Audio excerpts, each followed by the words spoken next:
was harmful for children, also harmful for democracy. But we'll stick with the children topic right now for our next guest, Josh Golin, the executive director of Fair Play, an organization focused on children's safety when it comes to social media and screen time. Josh, good morning to you. This is a big response to the whistleblower claims. The new safety features announced Facebook is going to flag kids or teens when they should be taking a break from social media. But is that enough?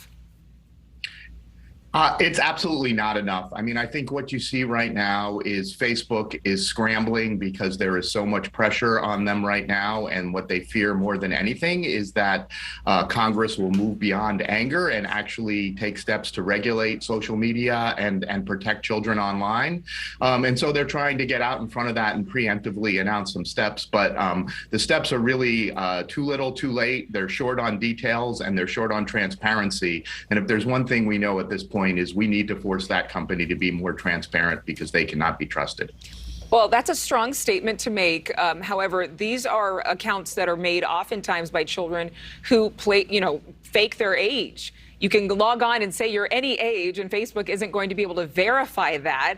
It really is something that a lot of people would say is up to the parents to monitor. So where does parental accountability supersede parental controls that a company tries to institute? Well, obviously parents have a role to play, but the fact of the matter is children are online so much these days for school, during a pandemic, a lot of their social lives and entertainment moved online. And monitoring what your child does online is practically a full-time job these days. And we need to make things easier on parents. We need to hold the platforms accountable. I mean, I think one of the things that we've seen is that, kids are going online, they're expressing an interest in something like dieting, and all of a sudden they're getting bombarded by Facebook with dieting content.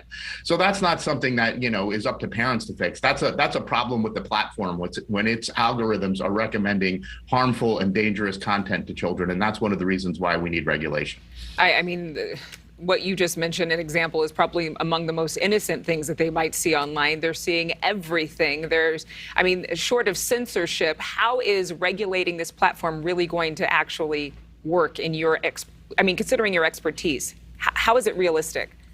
Well, what we need to do is we need to force these companies to change their algorithm. So right now, the only thing Facebook cares about is how long it can keep kids on its platforms. And in order to do that, it will serve them the content that it believes will be most compelling to that child in that moment. And so that's how we get the serving of all of this, inappropriate and dangerous content. It's not about kids searching for this content. It's about this content showing up in their feeds as the thing that Facebook is choosing to serve to them. So that's really concerning, and that's something that we need to stop. There are legislative proposals that would make it off limits to recommend harmful content to children. There are proposals that would end data-driven advertising to children, which would be really important because at the end of the day, all of this stuff is just about feeding Facebook's advertising platform, right? This is all about keeping kids online so that they can serve them more ads and make more money off of them. And so we need to disrupt this business model that prioritizes Facebook's profits and keeping kids online at the expense of their well-being.